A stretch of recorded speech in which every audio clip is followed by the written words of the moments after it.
क्या कहा जनक, फिर तो बोलो पृथ्वी पर कोई वीर नहीं।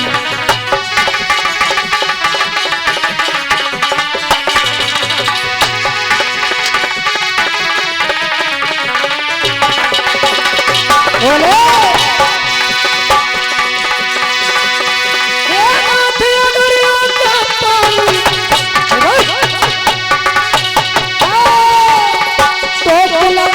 नहीं उठाऊं मैं,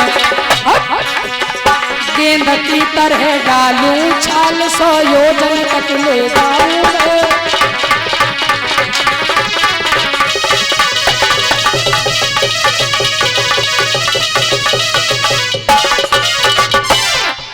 प्यारे सज्जनों, जनक ने कहा सारे ब्रह्मांड को गेंद बना दूंगा। सुपर विश्वामित्र बैठे थे, लला तुम काहे को क्रोध कर रहे, बैठ जाओ।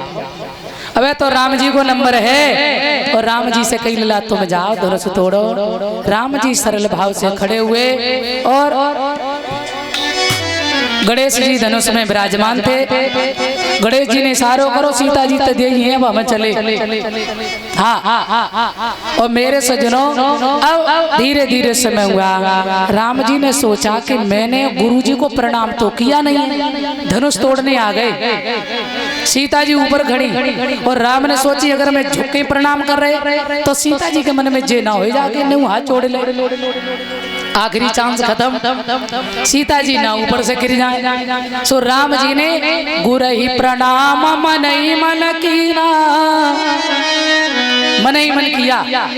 और यहाँ एक चौपाई लिख रहे तुलसी बाबा, लेत चढ़ावत खींचत गाड़े, और काउन लका देख सब ठाड़े।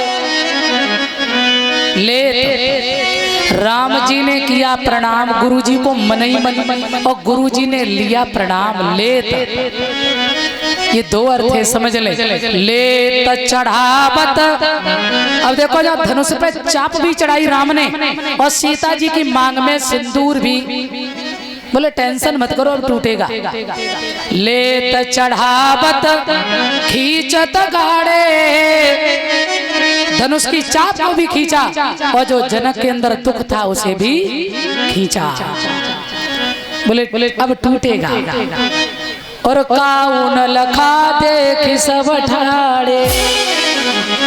सुखदेव जी कहते हैं राजन क्यों नहीं देख पाए, क्योंकि हर संत महापुरुष की पहुंच केवल ब्रह्मांड तक होती है, और राम जी ले गए ऊपर चाप को खींच के, सो सब शून्यमय हो गए। किसी ने नहीं जाना कब धनुष उठा, कब चाप चढ़ा, कब धनुष तोड़ दिया। बोल रामचंद्र भगवान की। परशुराम जी आ गए। परशुराम जी ने कहा धनुष तोड़ने वाला कौन, जरा सामने तो आए। सो राम जी सरल भाव से बोले, नाथ संबदन भंजन हारा, कोई हो कोई एक दास, कोई तो आपका होगा। परशुराम बोले इसका मतलब ये कि धनुष तुम नहीं तोड़ा। राम जी बोले हाँ यही सही। सो लक्ष्मण जी को कहाँ बर्दाश्त। लक्ष्मण जी कहने लगा मनवर भैया सीधी सादी बात कर रहे तुम जहरो गिल रहे हो। परशुराम ने कहा जे तो बहुत सीधे पर जे बहुत खोटो है, हटो सामने से, एक फरसे में पता नहीं चलेगा। भगवान श्री राम कहने लगे ये मेरा छोटा भाई है, दूध महाबालक ज्ञानी है, इसे बोध नहीं है, महाराज इसकी सजा हमें स्वीकार है। जैसे इतना देखा तो लक्ष्मण और नाराज हो गए। अरे भैया इनके सामने हाथ जोड़ के क्यों खड़े, ये कोई भगवान है क्या, हम सूर्यवंशी है। परशुराम ने फरसा निकाला, बोले ये कोई फरसा ऐसा वैसा नहीं, एक बार नहीं दो बार नहीं 21 बार पृथ्वी को क्षत्रियों से विहीन कर दिया, जानते। हटाओ इसे, एक फरसे में पता नहीं चलेगा। लक्ष्मण जी ने कहा भैया तुमने एक साइड में जाओ, खाए इनकी भाषा के विशेषज्ञ हमें। खैर राम तो सीधे मर्यादा में रहते हैं। बोले तुम क्या इनसे बात करोगे, बोले इनकी भाषा के हमें ही विशेषज्ञ हैं। बोले जो उर्दू में बात करता उससे उर्दू में बात करो तो सहूलियत रहेगी, और हिंदी में बात करने वाले से हिंदी में करो, संस्कृत वाले से संस्कृत में करो। अब एक बात बता दें आपको, एक सज्जन थे, उन्हें अंग्रेजी बोलने का बड़ा शौक था, ध्यान देना, और जानते नहीं थे, अर्थ नहीं जानते थे, मगर 4 अक्षर उन्होंने सीख लिए, यस